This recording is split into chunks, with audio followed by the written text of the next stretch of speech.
8, You're watching 7, Experience Comic Culture and 6, Sales. 5, Streaming live daily to 4, Facebook, YouTube, 3, Twitch, and Twitter. 2, 1.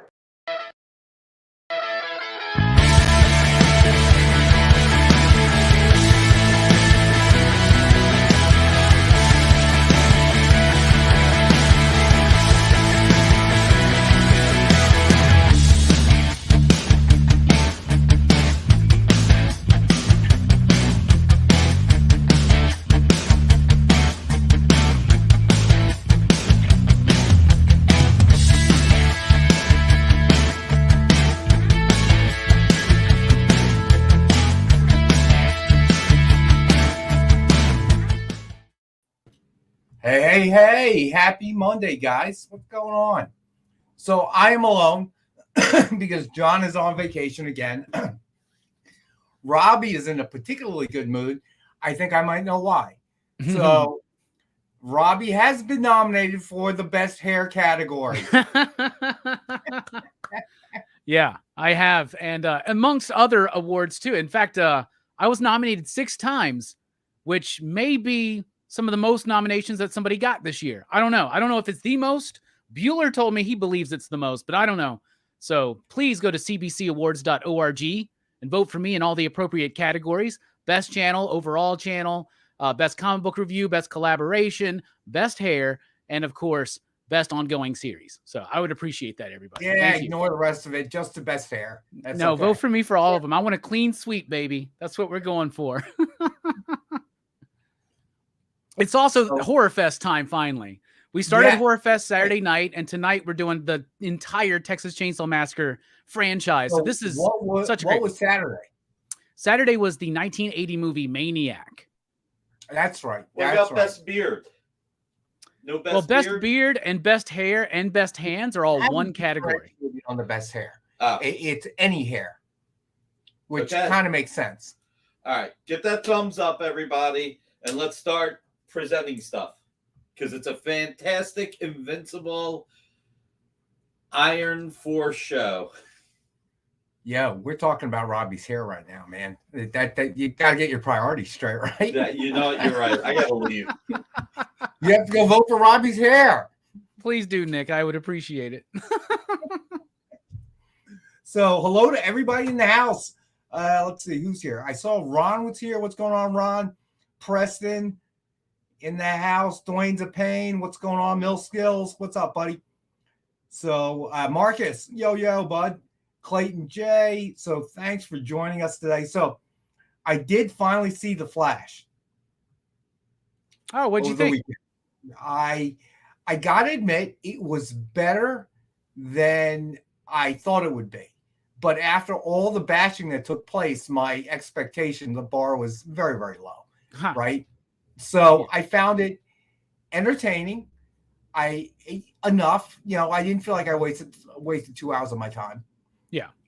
It was nice to see Michael Keaton. It was nice to see all the Batmans. It was an interesting plot twist with Kara and, how that went. So that was good. But really the rest of it, the multiverse, been there, done that.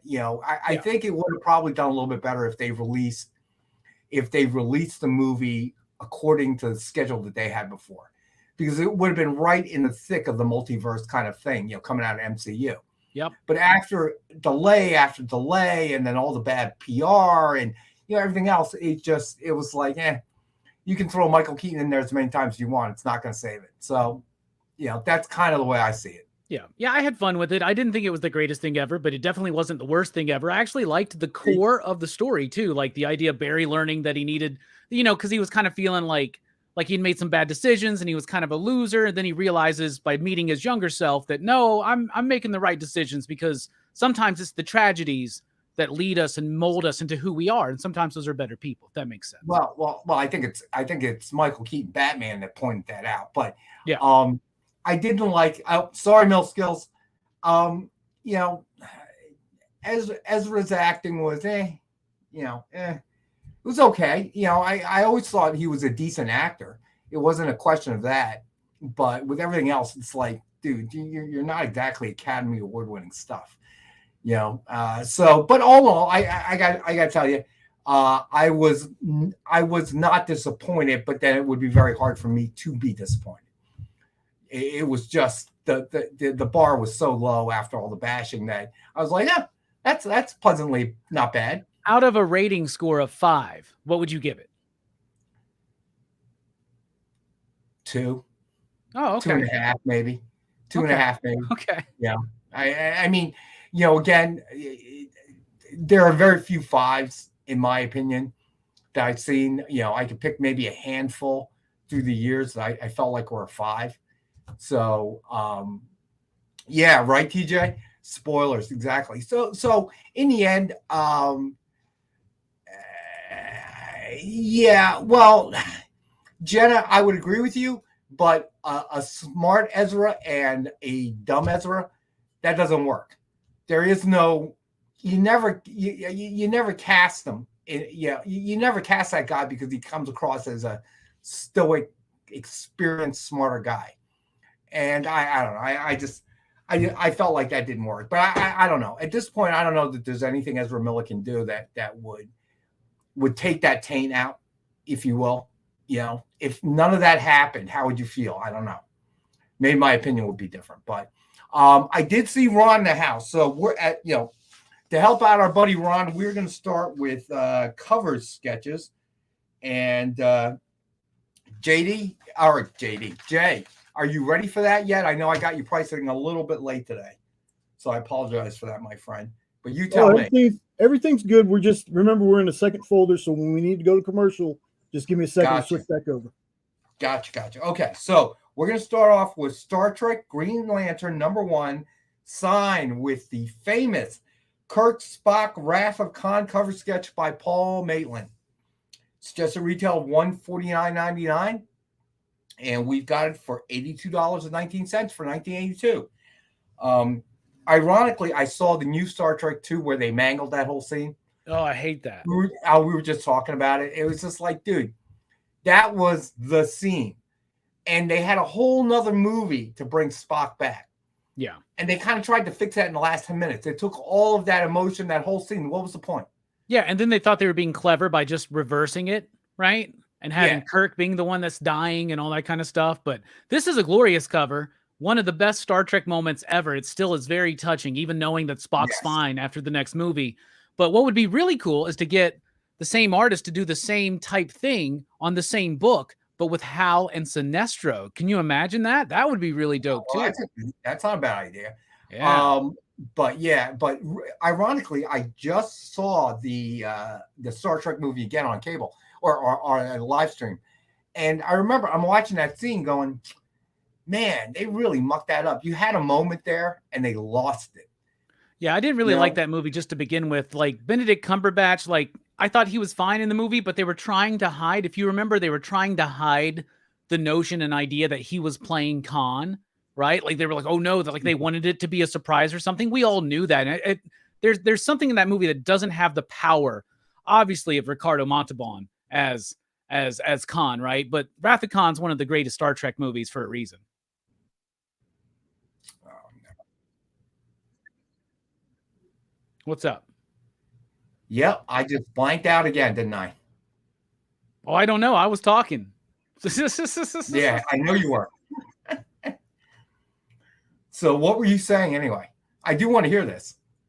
Oh, I was just saying, Benedict Cumberbatch, they were trying to hide the idea that he was playing Khan, which kind of undercut some of the I think the power that movie could have. Actor. He is really a phenomenal actor.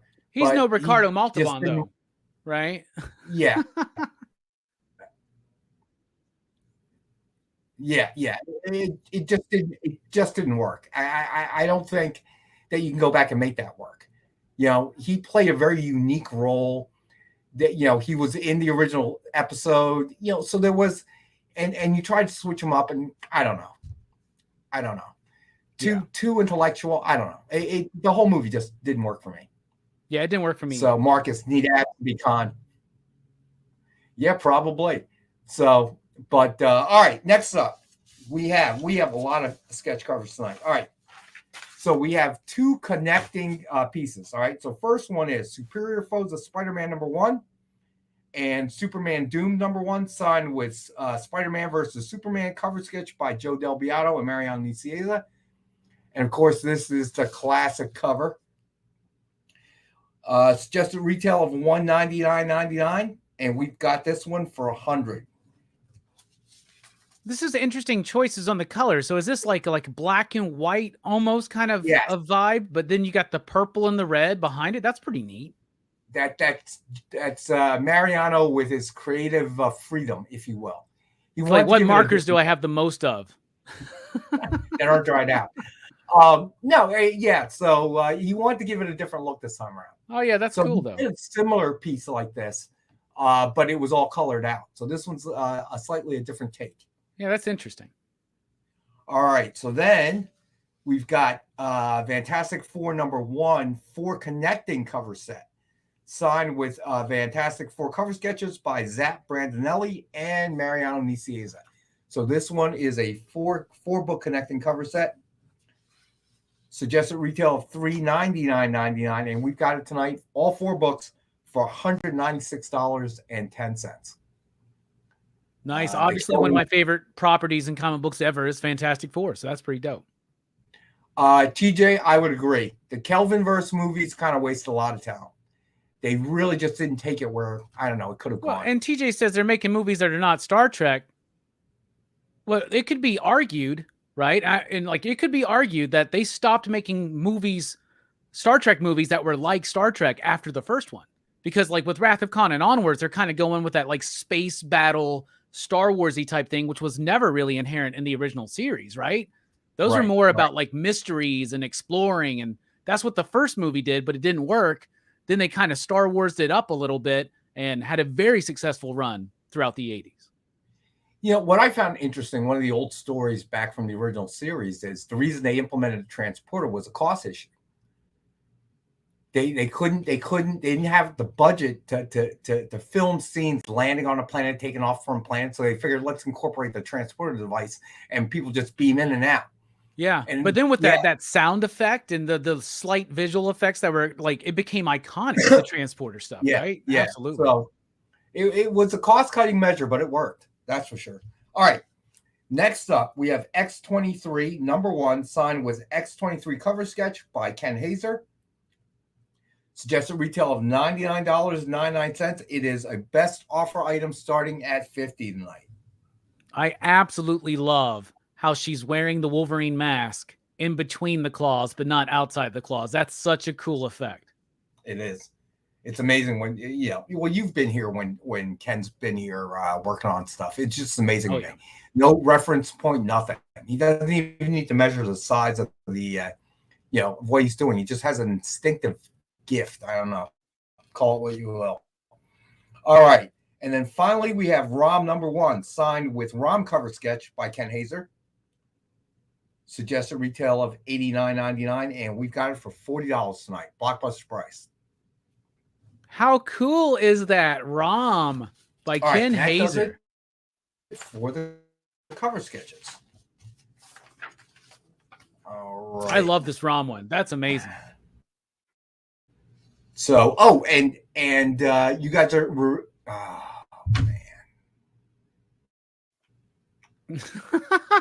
oh man. I don't know. I was wondering, like, why is Rex not? I was like, is Rex not hearing me? Is it me or is it Rex? Jay, do you know? I think we all know who it is, Robbie. Unfortunately. Time for a rant. Yep, it's me again. Oh man. Oh my God, I swear. They hate me. Comcast hates me. Well, you're back now, so that's good. All right, so TJ. All right, so TJ says he slightly disagrees. Yeah, I mean, I don't know. I don't know how much that has to, TJ. I don't know how much that has to do with the fact that you're talking about the original cast, and then when you talk about next gen, there was always something that it was based on. You know what I mean? There was a pattern. There was, I don't know. There was something that we were already familiar with. Whereas when they rebooted, They rebooted, all new actors. We didn't know who they were. I don't know. I know, but I sort of see what TJ's trying to say, you know? Well, I think he's talking about the ones in the 80s, where I said that they started being more successful when they started veering away from Star Trek, like Wrath of Khan, Well, Search even for the ones Spock, for Next Voyage Home, Gen, some I of thought- those. Yeah, well, even the ones for Next Gen, I thought were very much like that as well. Yeah. You know? So, I don't know.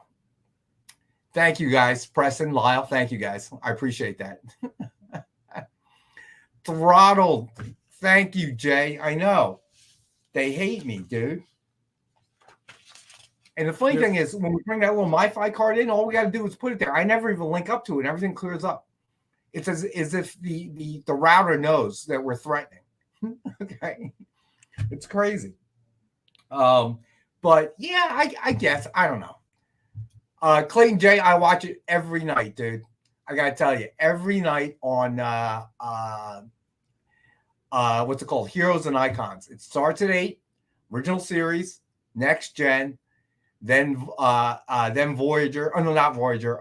Deep Space Nine, then Voyager, then Enterprise, and it just becomes white noise. I've seen every single episode, but it kind of becomes white noise. You know, I'm working on the laptop, whatever. You know, not something. Not something. I don't need any help, buddy. But thanks, Clayton J. Oh my God! I guess he disagrees. So all right. So you are reviewing Texas Chainsaw Massacre tonight, right? Yeah, all 9 films, the entire franchise. All in one night? All in one night. When we do Horror Fest, we always start with the bang and end with the bang. We always do a franchise review to kick off and to end. So this year we're kicking off with the Texas Chainsaw franchise and we're ending with the Saw franchise. It's going to be fun. I have not seen that movie in probably a really long time. And I don't Which remember. one? Texas Chainsaw Massacre? Yeah. How many did they make? 9. Wow, really? There are 9. One of them's a reboot. 2 of them are direct sequels, discounting everything else that came before it. It's a whole up and down journey. It's a roller coaster. And what's really funny is that some of my homies are watching these movies for the first time, and I don't think they liked a lot of them. So it's going to be some great fun discussion.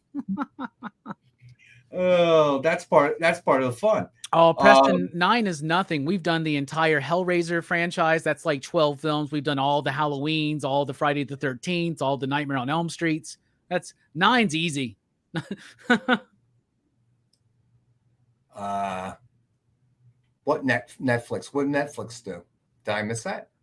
The last Texas Chainsaw Massacre was the Netflix original that came out in 2022. And I like that one. Wow. I like it. It's not the greatest, but I do like it. So I'm still telling you, I again, not the deepest movie, but I enjoyed The Pope's Exorcist with Russell Crowe. Yeah, I saw that's on Netflix. I saw that's on Netflix now. Yeah. Yeah, it was entertaining. And, you know, it was, you know, just the right amount of mystery and the exorcism and, you know, practical kind of thing. I thought it was well done. I enjoyed it. Preston, I have no problem sitting through the Godfather movies at all. All right, so we've got some high grade FF and high grade Iron Mans tonight.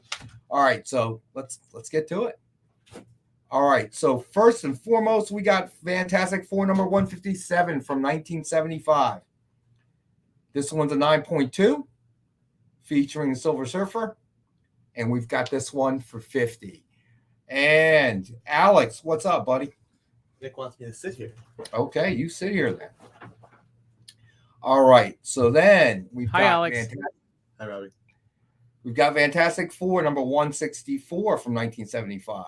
Oh, that's a great Quasar cover. Reintro Marvel Boy as Crusader. It is a 9.0, and we've got this one for 30. It's the Roy Thomas era, if I remember correctly, I believe. Yeah, the FF looks so good on that cover.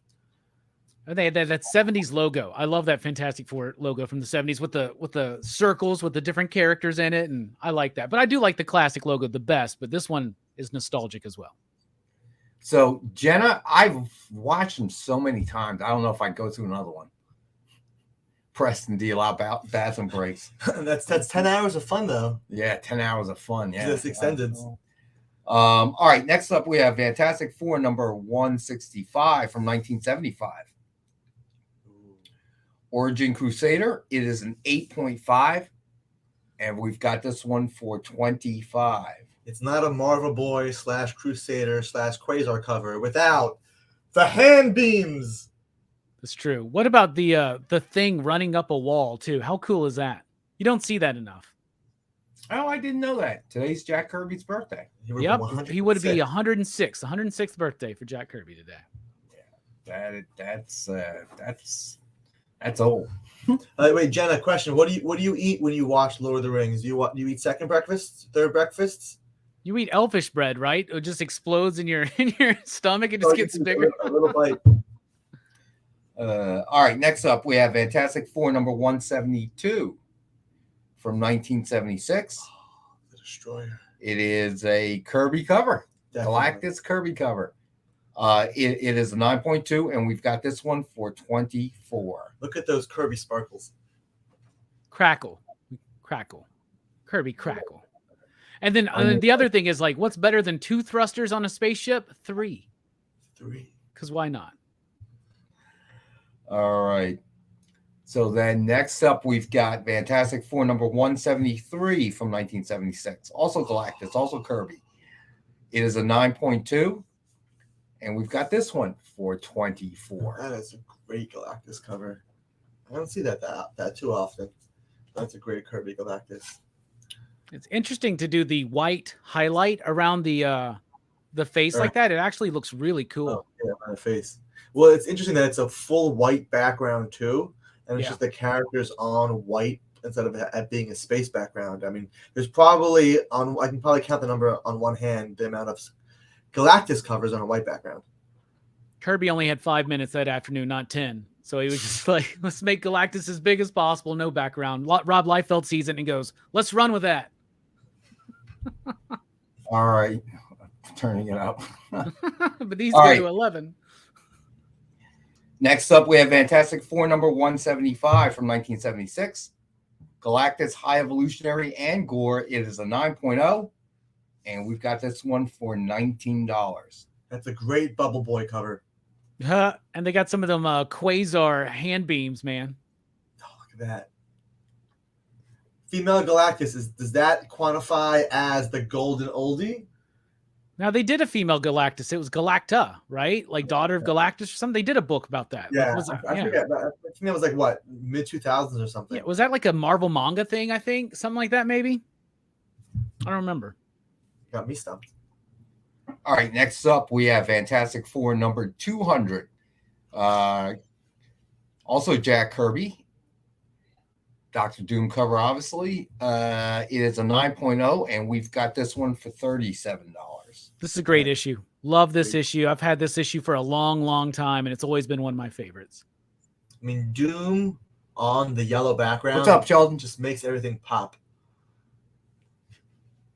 All right. So then we have Fantastic Four number 212 from 1979. It is a 9.0, John Byrne. And we've got this one for $20.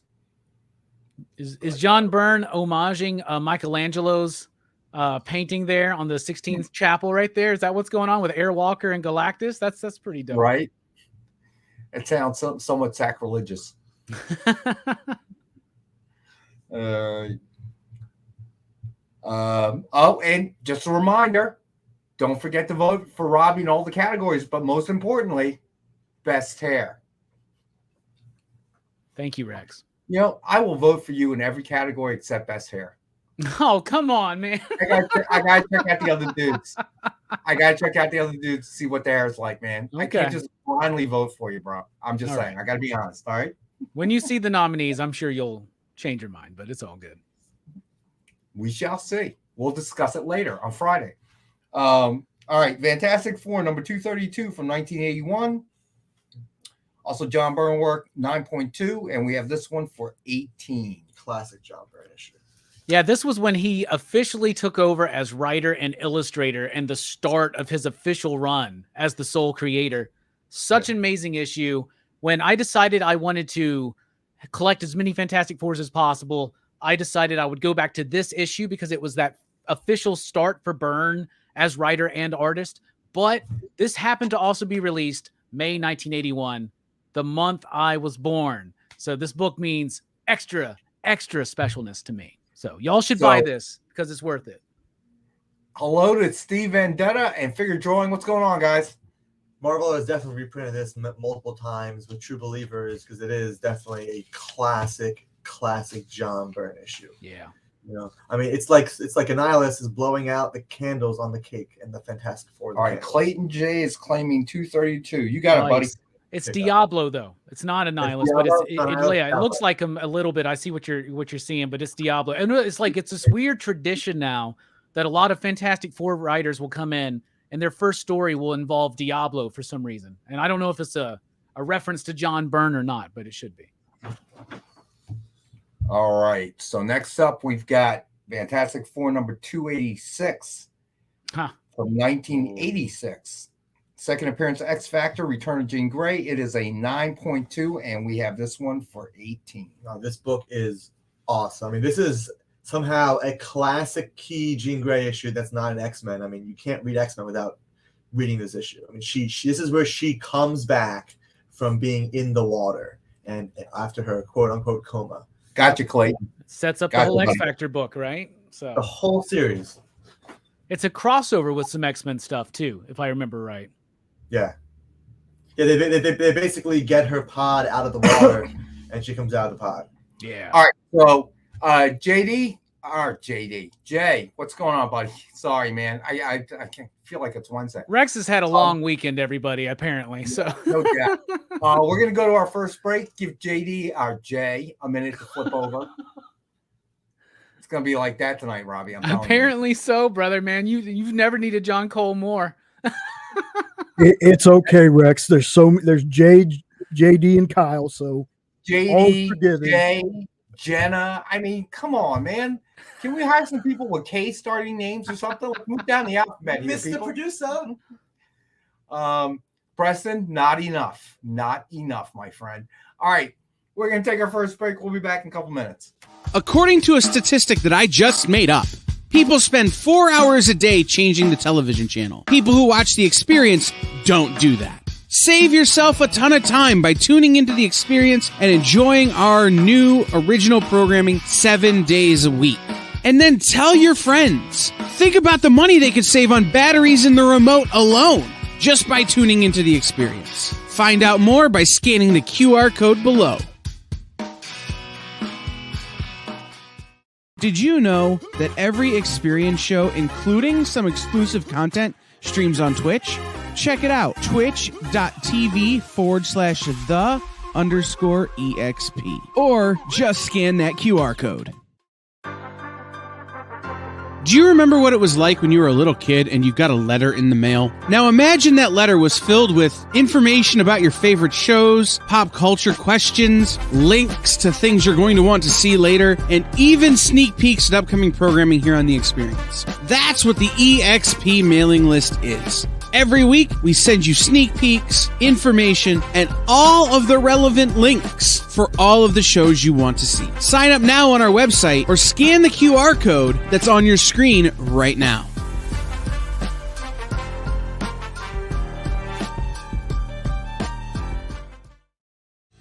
You just finished the last episode of your favorite new show, and you just have to talk about it. But all your friends are ghosting you because of that incident last week at the buffet. Oh, you know the one. What you did to that chowder. Ugh. Keeps me up at night. So what do? Join writer Dan Wickline as he breaks down all your favorite pop culture media. Whether it's a review of the latest nerdy TV show or a dive back into the history of your favorite comic characters, Dan's ready to discuss all the hottest topics live. Join the conversation as Dan live streams Tuesday through Thursday at 5 Eastern, 2 Pacific on Twitch, Twitter, YouTube, and Facebook. The Dan Wickline Show on The Experience, Comic Culture and Sales.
right, and we're back. There he is.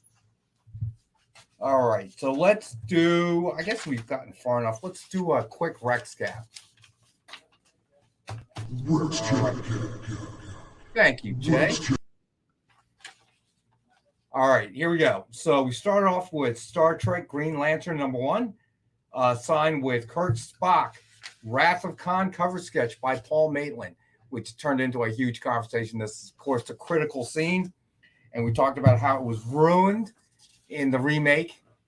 And we have this one, suggested retail $149.99. I love Paul Maitland's work with the airbrush. And we've got it for $82.19 tonight. Then we did Superior Foes of Spider-Man #1 and Superman Doom #1, signed with Spider-Man versus Superman cover sketch by Joe Del Beato and Mariano Nicieza. It's just a retail of $199.99, and we've got this one for $100 tonight. In honor of Ronald. So hashtag EXP loves Ronald. Sure, you want to add about 50 or 60 more if letters we get to to it? 30 likes, we'll give away this Ken Haeser 8P edition of this zombie cover on Suicide Squad. And this is the artist proof. So all we got to do is get to 30 likes. Nice. That's a great cover. Jay got it right. Preston got it right. EXP loves Ronald. So, Jay. I'm starting it up now. All right, buddy. Thank you, man. Get some commission cover art sold too.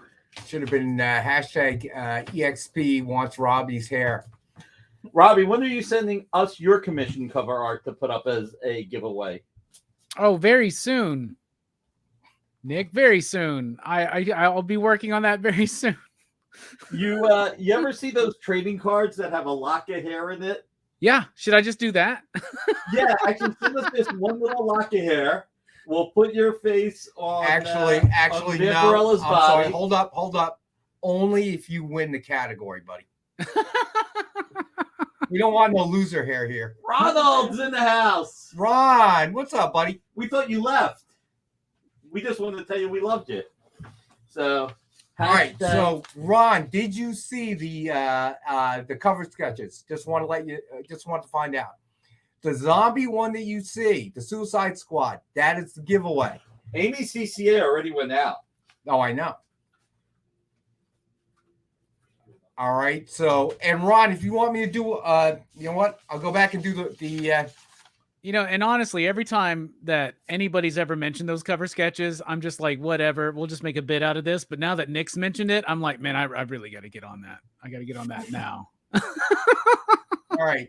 So, Ron, in case you missed it, we had Star Trek Green Lantern #1, signed with Kurt Spock, Wrath of Khan cover sketch by our buddy Paul Maitland. $149.99.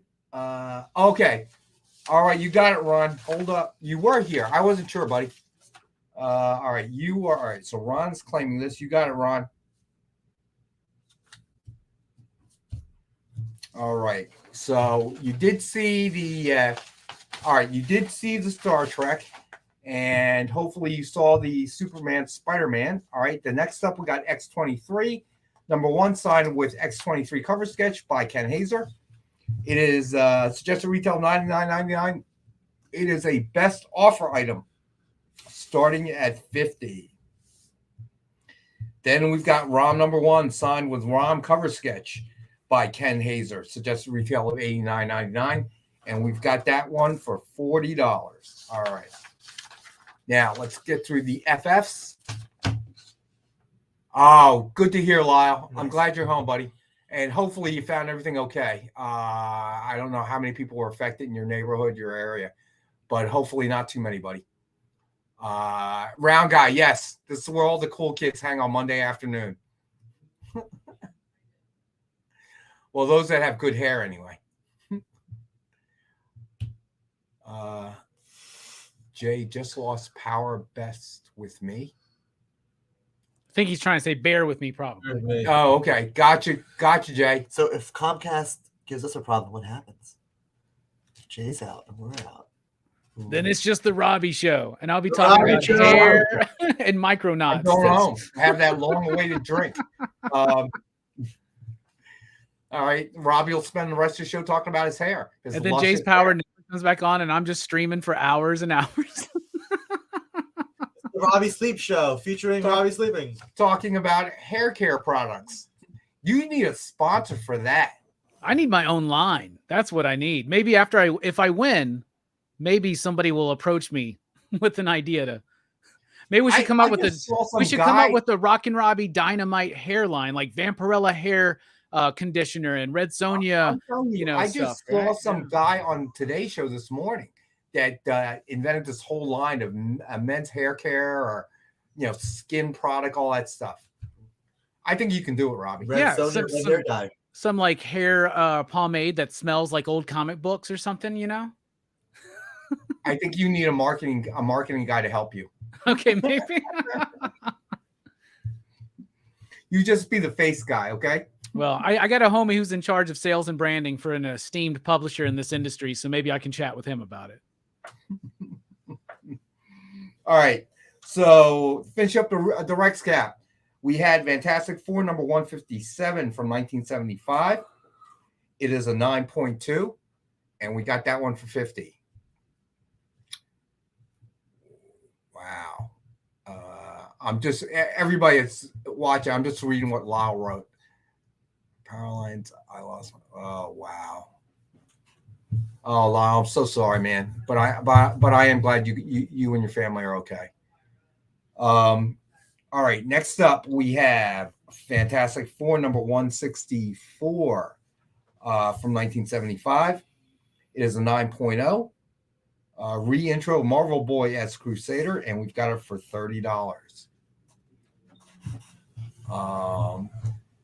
Gotcha, Jay. We know. All right.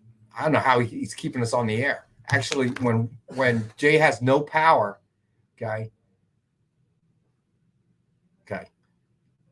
You do realize we have scans of all of this, right? Yes, but because he's not there, he can't fill them up. Oh, good point. Yeah, Very good the stream's going to keep going, Rex. He can't take the ROM off either, though. Nope. So this is the Robbie, Rex, and Rom show. Well, he can't take the ROM off, so yeah. So you're gonna have to work around that. Triple R. What's next? Why don't you dance around? Don't ask, but I will. All right. Let's give. How you making out, Jay? Man, that's gotta suck.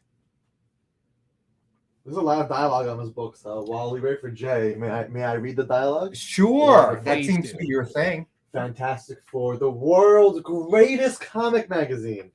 Release me, monster, or feel the full fearsome wrath of the Crusader. If I let you go, there we go. All over the North Bronx. It's you or me, baby. You or me. How you making out, Jay? I wonder if it's a heat wave that's causing this, because I do believe Jay and Jenna. How you doing, bud? Can you hear me? I can. Okay. Yeah, I had to get my laptop up. Just power surge out of nowhere. So. Well, I mean, you guys still in that heat wave, right? Yeah. Yeah, that probably has something to do with it. You guys are probably leaning on the grid pretty hard right now. Yeah. So they actually just sent a notification for rolling blackouts for the rest of the week. Cool. Wonderful. All right. Okay. But I'm back. I'm back. I got y'all. All right. Not worried, buddy. I mean, it's like we run things like a clock, like a Swiss timepiece here. I'm rehearsing the script. Got Screech here reading reading covers to make sure his voice is good. He drinks a little water and honey before he goes on. Yeah, so we're right on top of it. All right, so where we leave off, 165, right? Yeah. Fantastic Four number 165. It is an 8.5 origin of Crusader, and we've got it for 25. All right, and then we had Fantastic Four number 172 from 1976.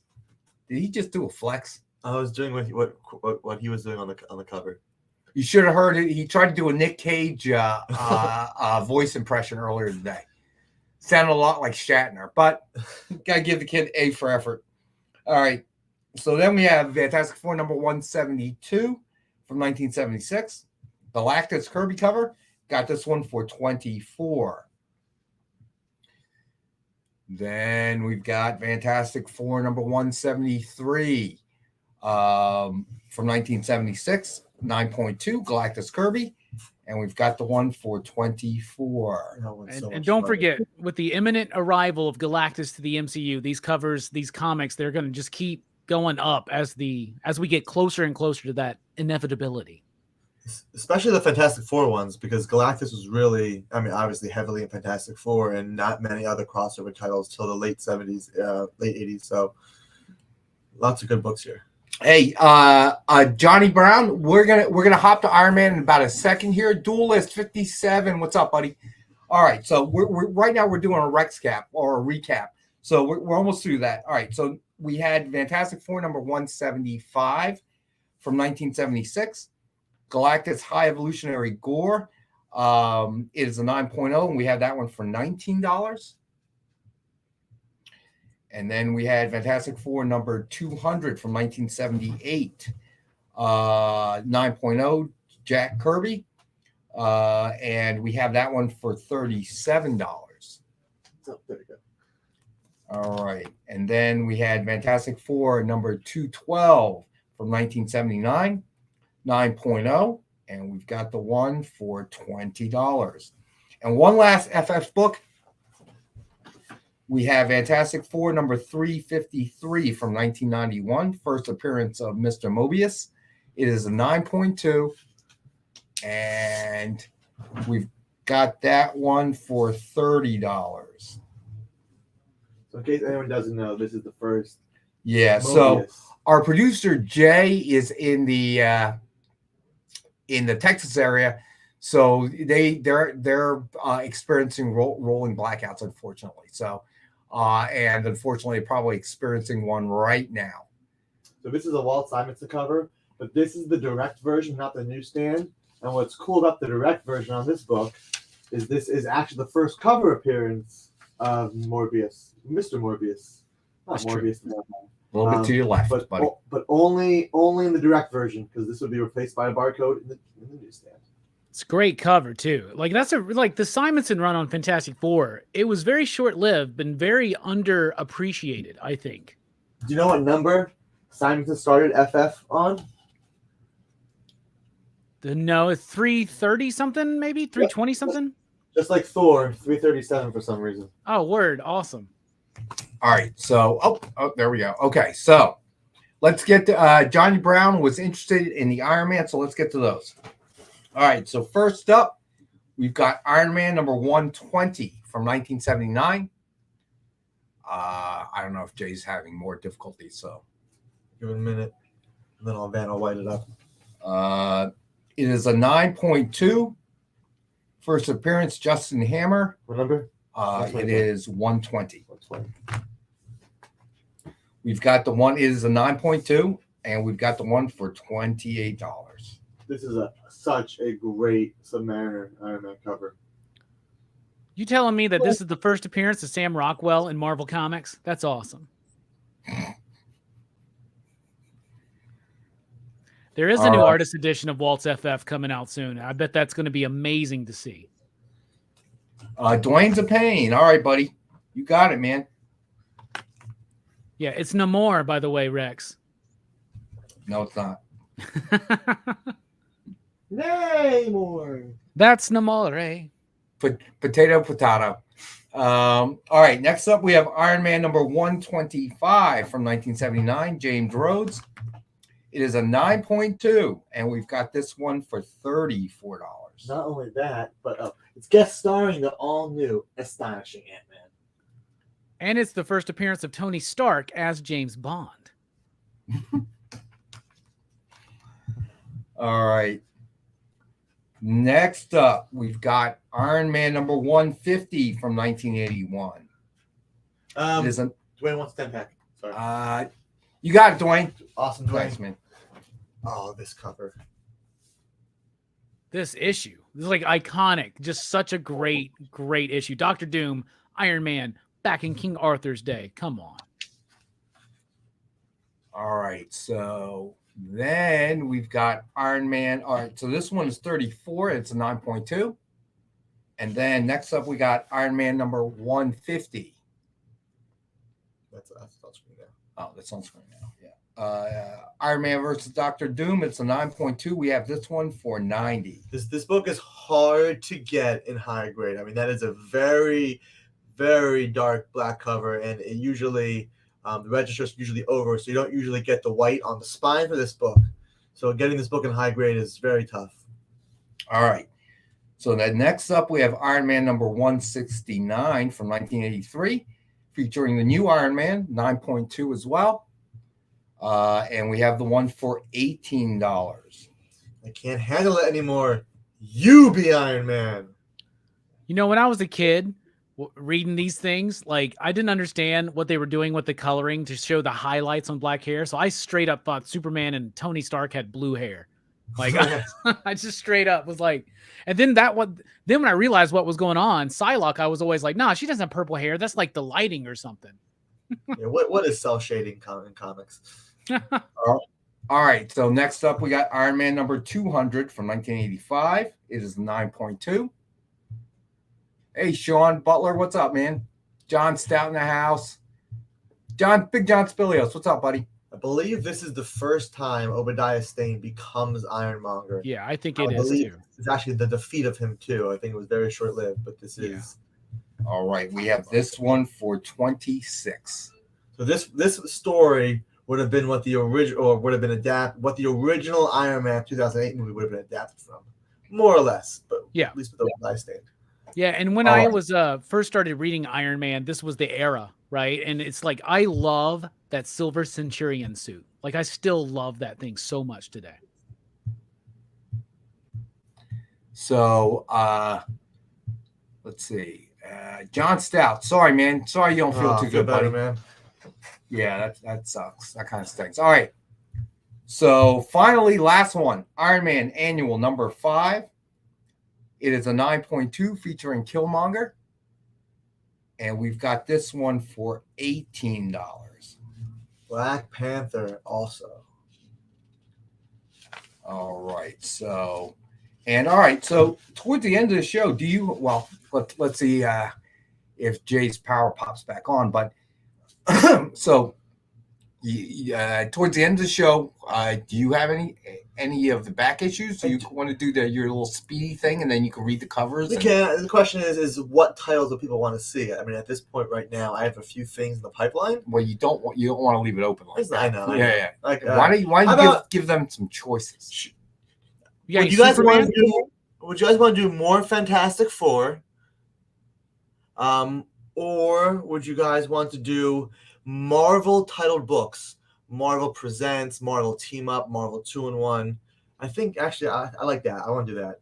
It's not a question anymore. That's what's happening. So we're going to be doing Marvel titled books. All right. And everybody, hashtag EXP loves Ronald. Make sure you put that in.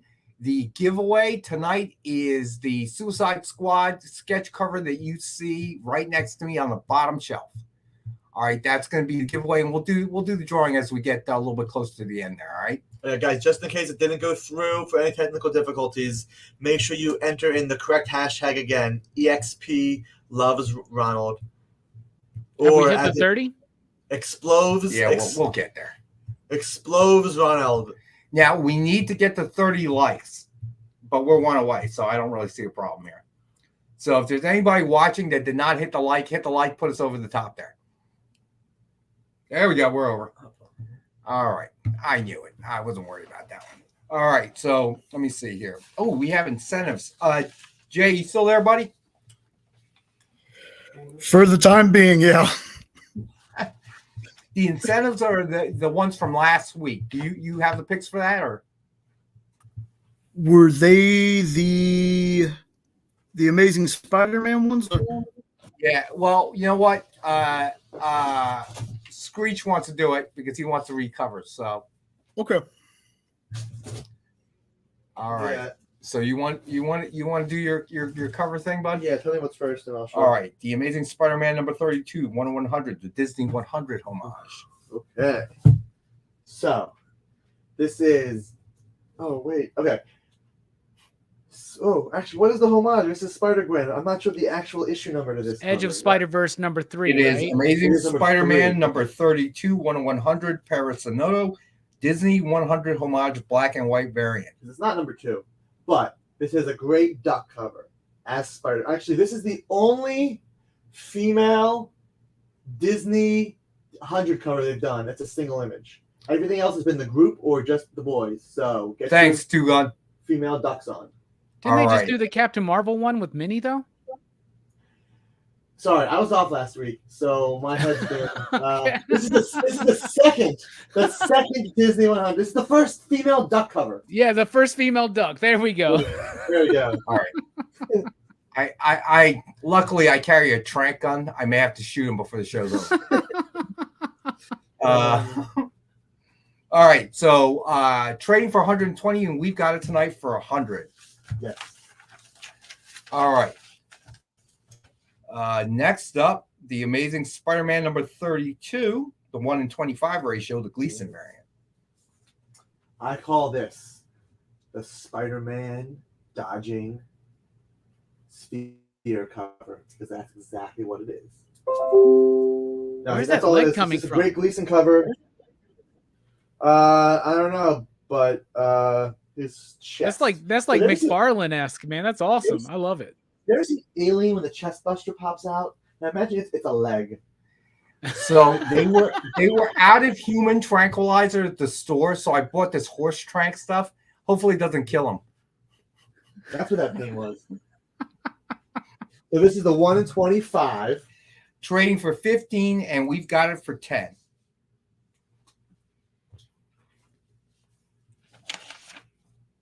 All right. So next up, we have the Amazing Spider-Man number 32, 1-in-50 Torque homage variant. Peter Parker, Spectacular Spider-Man. I believe 28, maybe 32. But this is the Kraven's Last Hunt cover homage to when Spidey's popping out of the grave. And this has a great Spider-Gwen image. But what I think the coolest part of this cover is the little Comic Code Authority. It's approved by the FWIP code. All right, so it is trading for 60, and we have it for 45. So, Alex, Dwayne's a pain's got a question. Dwayne, do we have any shiny Amazing Spider-Man 300s? That is a great question. I don't know the inventory. Bear with me. After our next break, I'll check and see what we have left, and I'll let you know. Nice. That's a really hot book this week. We sold out within like 15 minutes, and I thought I ordered enough. Of this? No, the shiny 300 facsimile. Those are awesome. Breaking news. You guys got the 35 likes. I think that calls for a reward by itself. How about 2 more giveaways? Ken Haeser, Amazing Spider-Man 300. Speaking of Amazing Spider-Man 300, 2 Amazing Spider-Man 300 homages and 301 homages and Spawn homages by Ken Haeser. So we'll do 2 more giveaways. So first giveaway, Zombie, artist proof.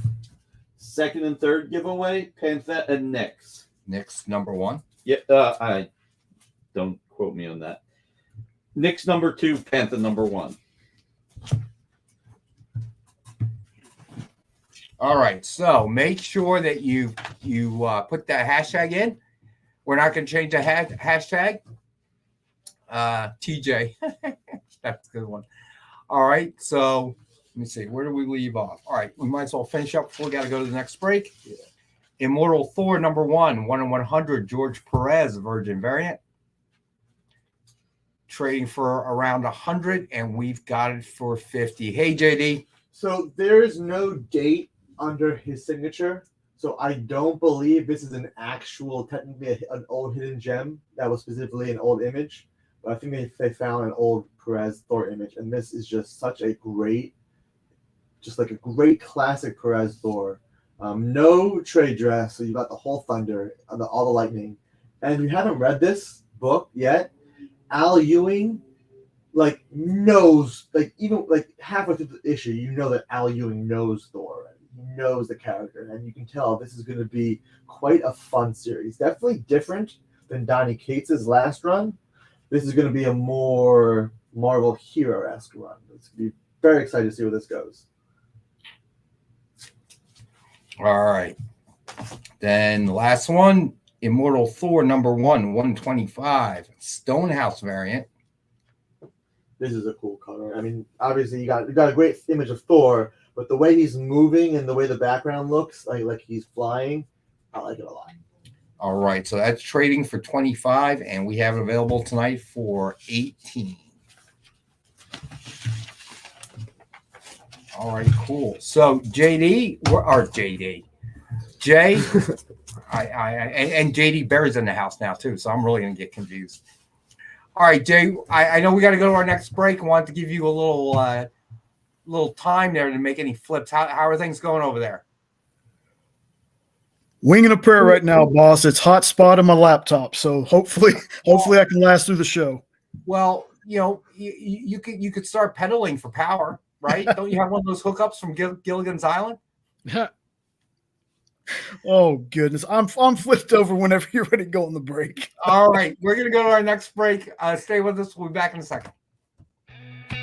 Programming on the EXP is made possible by viewers like you, or your local comic shop, or that Kickstarter you backed, or the publisher you like, or comic industry professionals who want to share a message with the world. Really, anyone who wants to advertise with us can. If you're interested in seeing a product you know and love, or are creating, or are publishing, or are involved with, advertised here on The Experience, and having your message shared with our viewers, please reach out by scanning the QR code below or visiting our website and using the contact form. You know how when you go to Comic-Con, after Comic-Con, you go to the hotel bar, and there's a whole bunch of people playing music and dancing, and you've got Pikachu and Lara Croft Tomb Raider doing the cha-cha slide just down from Deadpool and Batman and Wonder Woman? That's every Saturday night over on the Experience Twitch channel. Join Taji Beats for the EXP Dance Party, exclusively on Twitch, twitch.tv/the_EXP.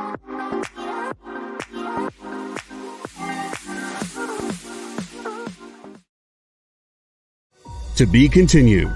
3 little words that hold the secret to the next great story.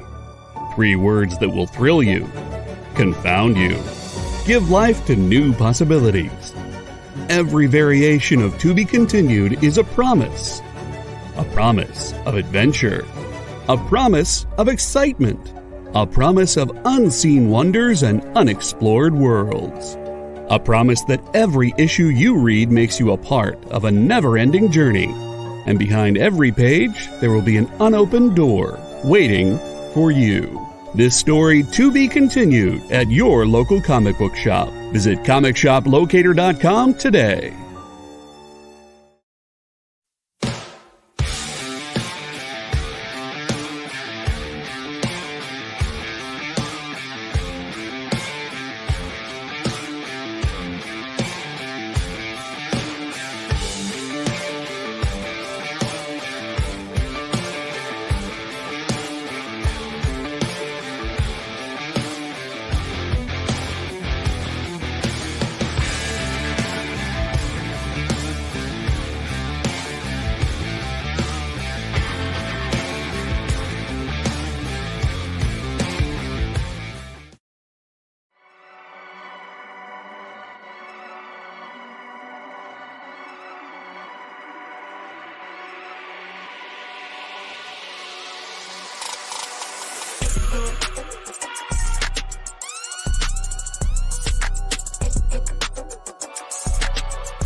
we're back. All right. So, OUG, what's up? Who else is in the house? I saw Rachel Creighton. Hey, thanks for joining us. All right. So, yeah, make sure you get that hashtag in. The first drawing is going to be for Suicide Squad #1. Sketch cover by our buddy Ken Haeser. It's a beautiful piece. And then we have a Knicks #2 that we're going to give away as well. And then a Panther #1. All of them, they are homages, McFarlane homages on the Knicks and the Panthers. So, you know what, Jay, why don't we do the first giveaway now? What do you think, bud? Give me just a second. No problem, buddy. All right, so give Jay a second. Jay, just so everybody knows, Jay is in the Texas area, and they are obviously their grid is overtaxed right now because of the heat wave. So unfortunately, our buddy Jay is going through a rolling blackout and trying to make this work. And he's MacGyvering everything he can. Get the duct tape out, buddy. All right, so go ahead, Jay, spin that wheel, buddy.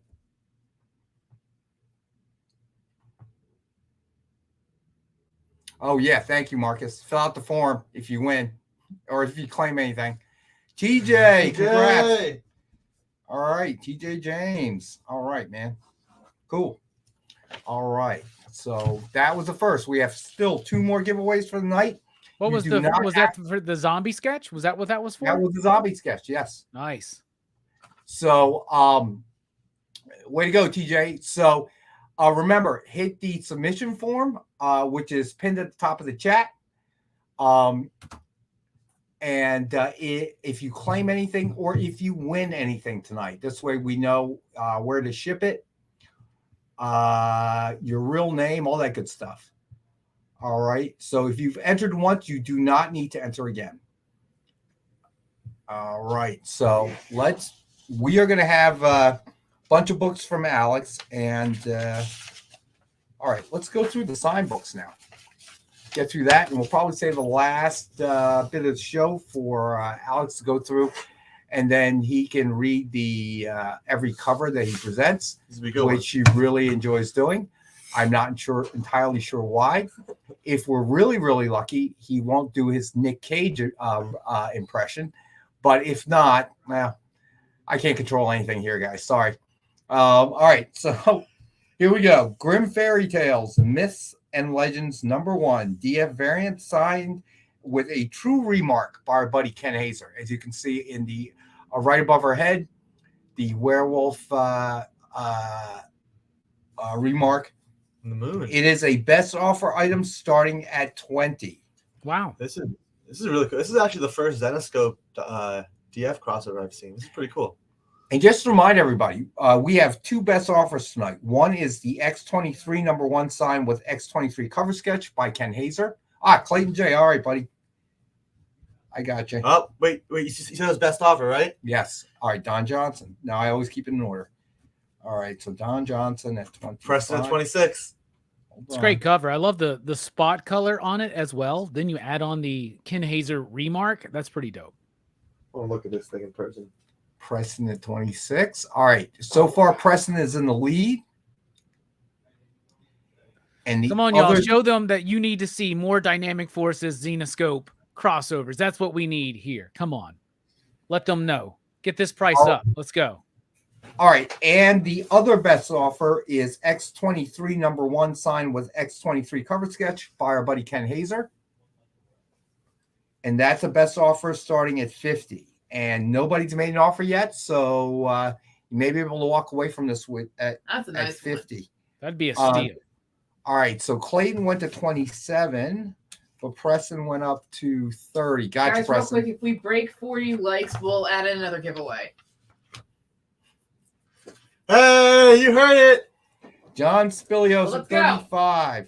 John's at 35. How many likes are we at right now? I don't know, but Amy's yelling at people, so you just keep your head down. Come on, y'all. Hit that like button. Let's get another giveaway going. And somebody put a bid in on this X23 because $50 would be a steal for this. CJ is at 40. Wait, I want to clarify. Right now, we're doing the Zenoscope one first. That is correct. Yeah. So right now we're at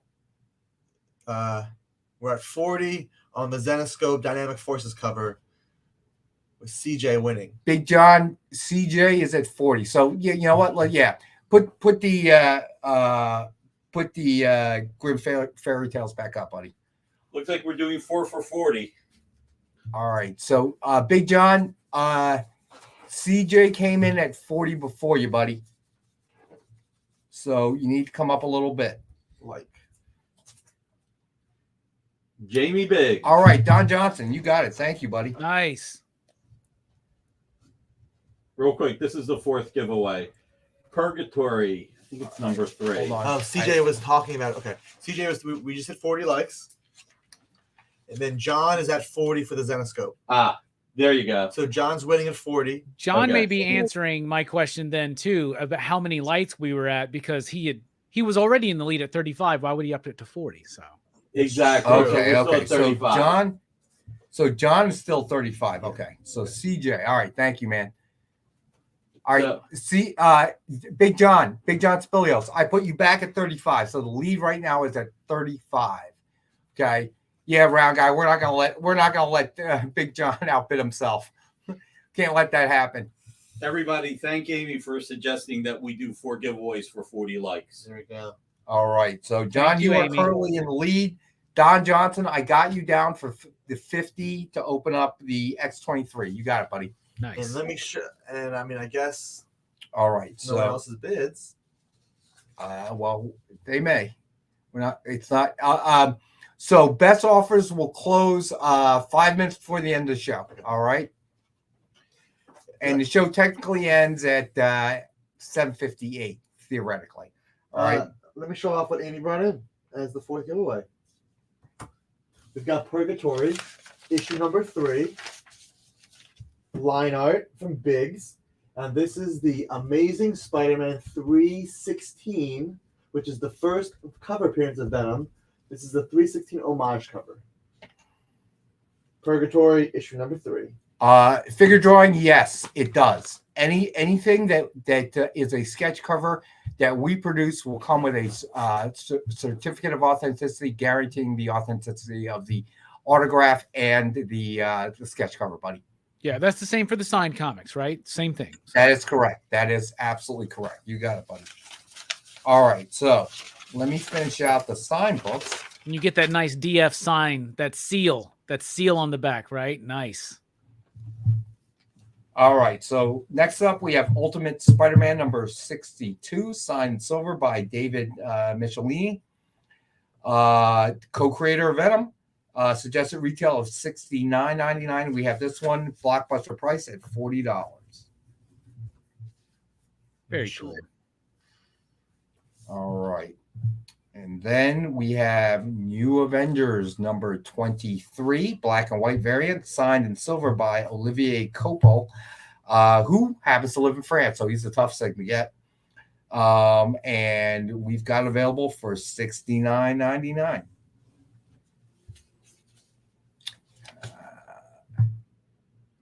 TJ, do me a favor. You have my email, buddy, or you can just hit the submission form and email me. I'm not sure. I'd have to sit down and actually check, pull the paperwork and check. All right, buddy. I should have, but I'm not absolutely certain off the top of my head, my man. Cool, Clayton J. Excellent, buddy. All right. So then we've got a handful of books here. All right. And then now that we have 4 giveaways, we should probably do another giveaway in this half hour. Not save it all till the end. All right. Okay. Next up, we've got Marvel Spotlight on Star-Lord number 7 from 1980. It is a Frank Miller cover. It is a newsstand copy, and we've got this one for $5. This is the second appearance of Peter Quill Star-Lord in a comic book. He was obviously in the magazines beforehand, but this is the second actual comic book appearance of Peter Quill. All right. Thanks, TJ. But I will check tomorrow when I get in. All right. Next up, we have Marvel 2-in-1 number 31 from 1977. Also a newsstand copy. And we've got this one for $5.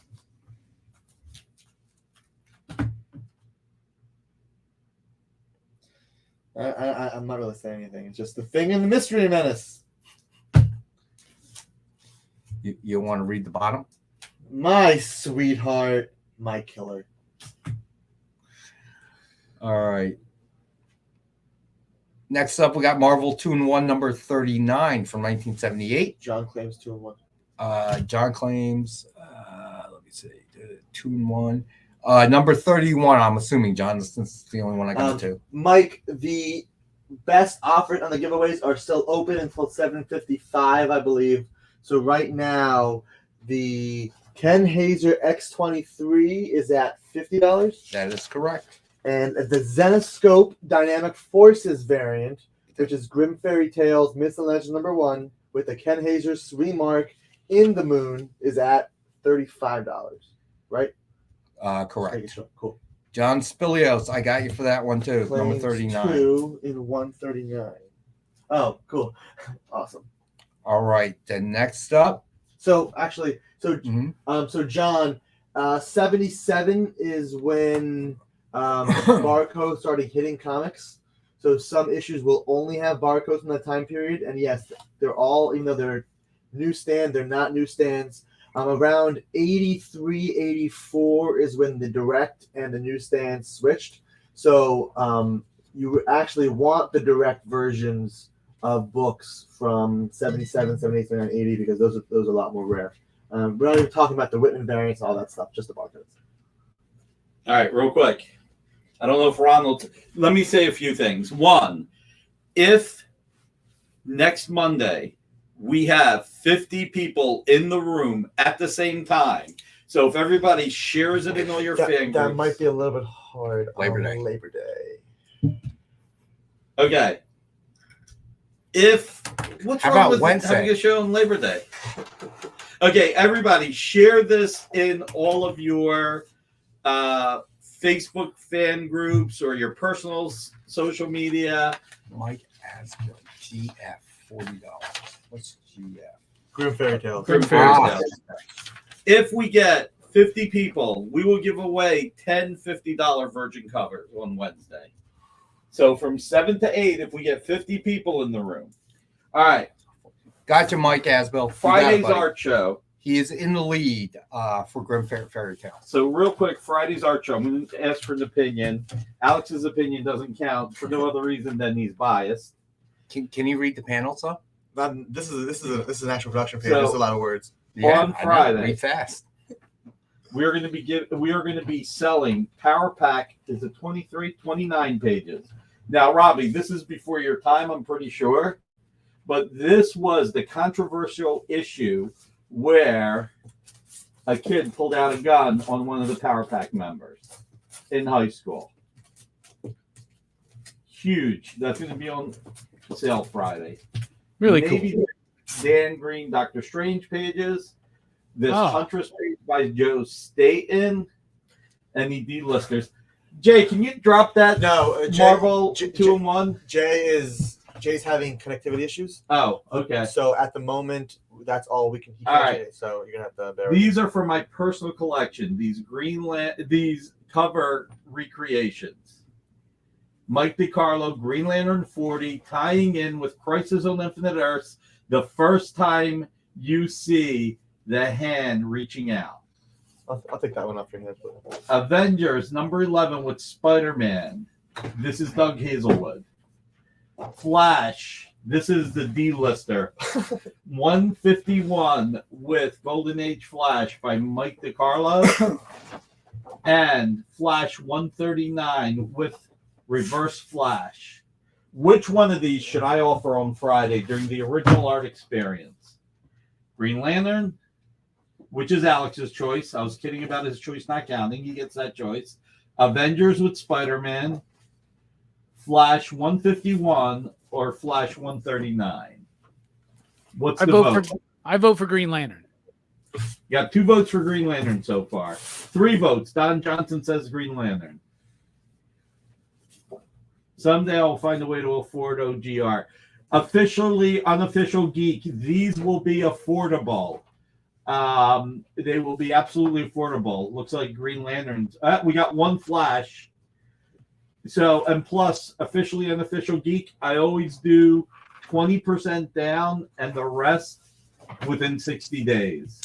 So Crisis 8. Good try, Marcus. Good try. Nick would never let that page go. Any of those pages. I've got some high-res printouts that I did at Staples when we did a museum appearance where nobody knew that they were high-res reproductions because I wasn't going to let them out of my house. Ronald, there's no Submariner cover. Ronald, if you're going to tune in on Friday, maybe I'll bring my Submariner recreation. Maybe. So... But this is the big one, honestly, on a lot of levels. This Power Pack, this was so controversial. Early 80s kid pulling a gun on a kid. Hey, Nick, is that story being sold together or? Well, it's 3 pages, so I'm debating whether to sell them together or separately. We'll see. We'll see what Friday brings. Cool. All right, looks like Green Lantern's a winner. TJ James says Green Lantern. Or maybe I'll do a second one. I should probably make it a Marvel DC. Maybe bring the Avengers and Green Lantern. This will have to be bid on Friday. These are affordable, by the way. These are really affordable. We put 2 up this past Friday. They both sold right away. All right, looks like they're okay. So it looks like Green Lantern and the Avengers. It'll be Green Lantern and the Avengers. All right, so let's finish out the back issues, and then we will do another drawing, and then the last half hour, Alex will do his thing, which is read the cover of comics and describe to you what's going on in the cover itself. Hopefully not doing... Yeah. All right, so next up we have Marvel 2-in-1 number 43 from 1978. And we got this one for $5 as well. The Thing and the Man Thing. That is a combination for the ages. That's a lot of things. That is a lot of things. Here's the thing. Weird. What's up? All right, John. You got it, buddy. I think John likes these team-up books. Don't you think so? I think so. Getting all the DC Comics Presents, getting all the Marvel 2-in-1s. You wait and see what's coming soon. All right. Next up, we got Marvel 2-in-1 number 49 from 1979. And we've got this one for $5. So check it out. I probably shouldn't even... We did a signing at Fat Jack's to help... Marvel 2-in-1 claim to help raise money. And I brought these Crisis on Infinite Earths pages. But no way in heck was I bringing the original art. These are reproductions that we made. I even cut them where DC cut them. So you have the original page of that Spectre right there? I have all 25 pages. Oh, my goodness, Nick. You're ridiculous. That's so awesome. I still got to send you the Frank Miller art. Yeah, you do. In fact, just when are you going to invite me over to your house for some dinner or some burgers or something? We just look at art. Dude, you can come anytime you want. Heck yeah. You know what you got to do? You got to take some time off. You got to fly out like Saturday night or Sunday. Come to my house on Sunday, and then Monday do the show live. Yeah. All right, y'all just heard it. Let's get some plane tickets going, y'all. All right, and Robbie, next week, why don't you do the show on Wednesday since you're not doing Monday? Yeah, I can do that easily. All right, so this Wednesday, if we have 50 people in the room, and there has to be 50 people, we'll give away 10 $50 Virgin bucks. If next Wednesday, when Robbie's on the air, we do that again, we'll do the same thing. So I don't know FTW for the win. For the win. Oh. And by the way, Nick, if when I show up, I want you to take me to that same place you ate dinner at the other night, because that always looks amazing when you share those pictures, man. That's like a 3-hour drive, so we'll go somewhere closer and still be enjoyable. We'll go to Applebee's. No, we'll go somewhere better than Applebee's. I was telling Pam today, the scary part is I'm a little bit more than 10 years away from being a senior citizen. Library 2 is not too far away. Do you get a discount when that happens? Yeah, right. Yeah, you do. I think I can take him to like Del Fresco's or somewhere. All right. So, Big all right. to Wawas. So, Big John. Yeah, that's right. You're going to Wawa, buddy. All right, Big John. This is the last Marvel 2-in-1, number 97. Well, from 1983 until Alex gets there, whatever. But you'll know because he'll be reading the front of the cover. This one we got $5.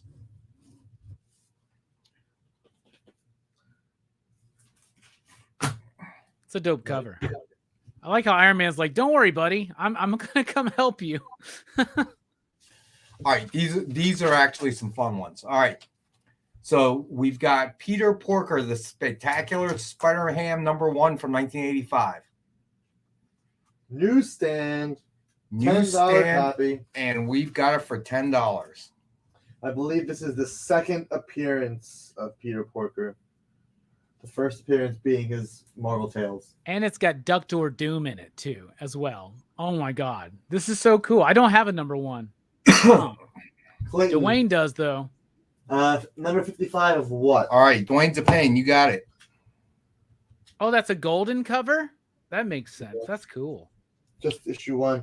All right, next up, Peter Porker, the Spectacular Spider-Ham #2 from 1985. We got this one for $8. Do you like how in this world the vulture is not a vulture? He's like a pig. Like, it just cracks me up. Like, he could have just been a vulture. All right, Don Johnson, you got it, buddy. I may be in Baltimore next week. I'm trying to figure out what's going on. However, if I was going to Baltimore, it would probably be on Thursday, so I probably wouldn't be able to see anybody unless I'm there Sunday. All right, then last one. We got Peter Porker, the Spectacular Spider-Man #3 from 1985. This one we've got as well for $8. Shangri-La. Claim Porker. All right, you got it, Don Johnson. I will not be at Baltimore, but I will be in Memphis about a month from now to meet the co-creator of The Boys, Garth Ennis. So y'all should join me there. You should go to Graceland. I actually met him All right. the first time in Connecticut. Very nice. Was he cool? All right. He was cool. Awesome. Raiders of the Lost Ark #1 from 1982. Obviously, first Indiana Jones in comics, and we have it for $12 tonight. Nice. Who did this cover? This cover's awesome. Harrison Ford. Yeah, Harrison Ford did the cover. That's awesome. Oh, wow. Whoa, wow. Walt Simonson wrote this book. I did not know that. All right, Dwayne Depayne, you got it, buddy. I didn't know that either, man. I've never read any of those Indiana Jones comics ever. The Marvel or the Dark Horse. I've never read any of them. John Buscema and Cloud saw the artists. Oh, that's Klaus inking John. That's so freaking cool. All right, so there's one more book left. We have the Marvel Spotlight, second Star-Lord. Can somebody claim this, please? It's the second Star-Lord in comic book format. It's $5, and it's a Frank Miller cover. Someone, please. You're right, OUG. Chris Bachalo is going to be in Memphis as well. So is Brian Pulido. So is Alan Davis. So is Christopher Priest, who's writing Vampirella right now for a very esteemed comic book publisher. So Clayton says he claims the Star-Lord. 55 of 2-in-1. all right. Wow. While Alex is looking, let's go ahead and do another drawing. Do not have 55. All right. Sorry about that. All right. So next up, we have Nick's #2. That is the giveaway. That's next up. So let's go ahead and spin that wheel, Jay.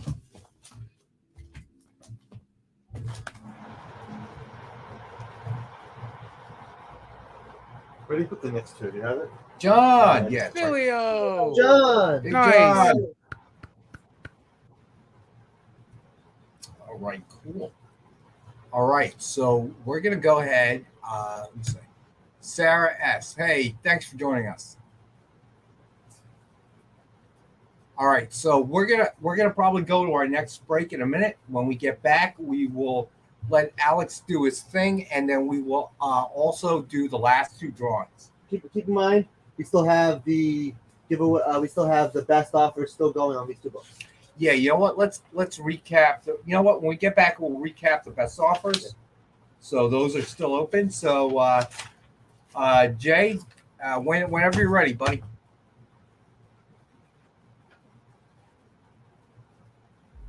What if Hans Gruber from Die Hard had to battle the Joker from Batman the Animated Series in a dance battle?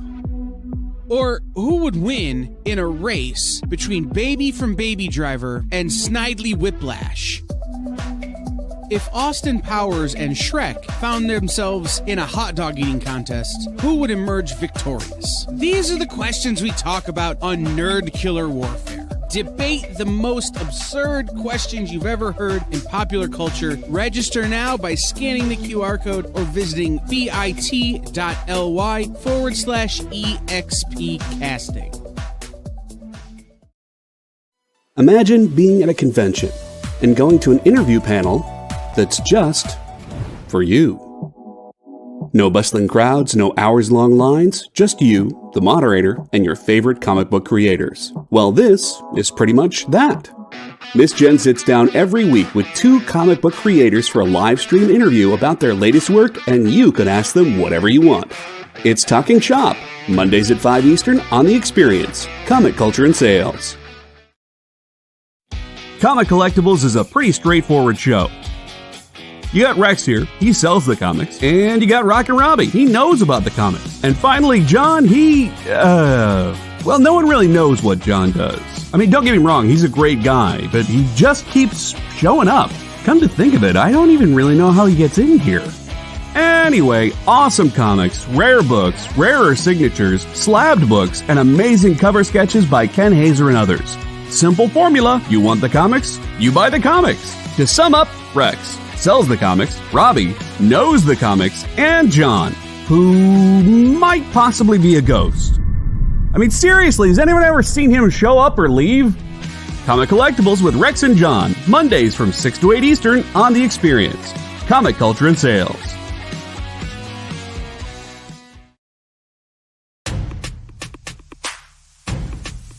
Go follow The Experience on TikTok at @the_EXP1 or scan the QR code on the screen. Our TikTok is like everywhere else we are, except you only have to deal with us for a minute. Seems like a win-win to me.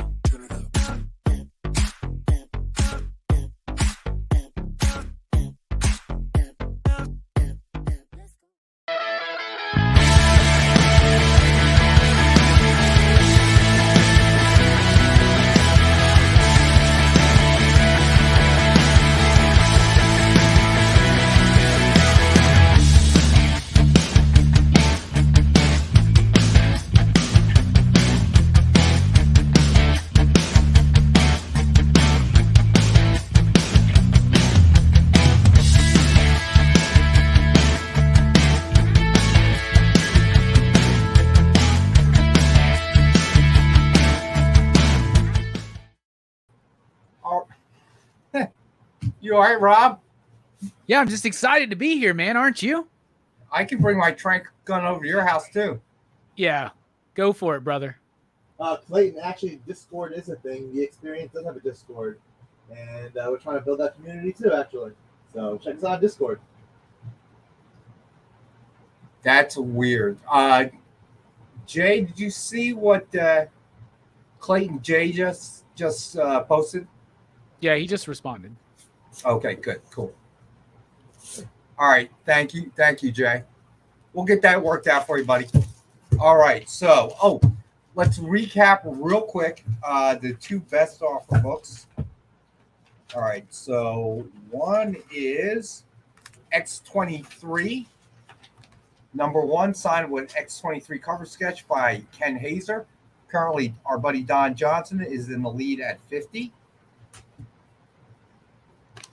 And then we've got Grimm Fairy Tales, Myths and Legends, number 1, DF variant, signed and remarked by Ken Haeser. Currently, our buddy Mike Asbill is in the lead at 40. If both of those go for the current bids, they are stealing from y'all, just so you know. Those are ridiculous prices on some great books. I work with John Cole. Okay, I'm desensitized to steal.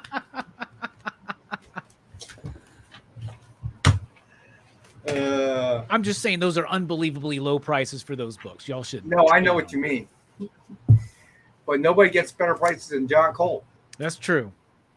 I'm always afraid to have John's always like, hey man, let's meet up sometime. I'm like, nah, man, I'm afraid he's gonna steal something from me. You wouldn't need to, not unless you're a publisher. I got a green Hornet watch. I'm sure he Yeah, but he'd trade you for some good food for that. Oh, I bet he would. All right. Let's see. Okay, Alex, take it away, buddy. And don't forget, we need time at the end to do the last 2 giveaways. So I was not able to read off the DC team up books. This week we got Marvel titles. A lot of these are team up, 2-in-1s, whatever. But keep in mind, a lot of these are 70s and 80s titles that the titles itself were reprint lines of older titles. Let me just show you an example. So we're going to start with Marvel Adventure number 4. Marvel Adventure number 4. This is actually Daredevil number 25. It's a reprint. This entire Marvel Adventures run was reprints. It's $2. $2. Again, this is a little bit low grade. It's $2. It's Daredevil number 25. So it's the whole story for that, just reprinted with a different cover too. So $2. Let me tell you the most important thing about this issue. It's $2. Well, and here's the thing. Maybe maybe you're not going to be able to afford a Daredevil 25 amongst everything else that you're trying to collect. This is a good way to have those books in newsprint, right? And have that original like color work done on it. Clayton just claimed it. And it's also cool because if there's dated dialogue in these books, they'll like redo some of the dialogue. So it makes a nice comparison sometimes. So Clayton, did you claim it because of all these words that they keep spewing out, or because it was $2? So I'm not going to do this a lot, but I did price the book at $1. This is $1. $1. Again, these are priced correctly because of the condition.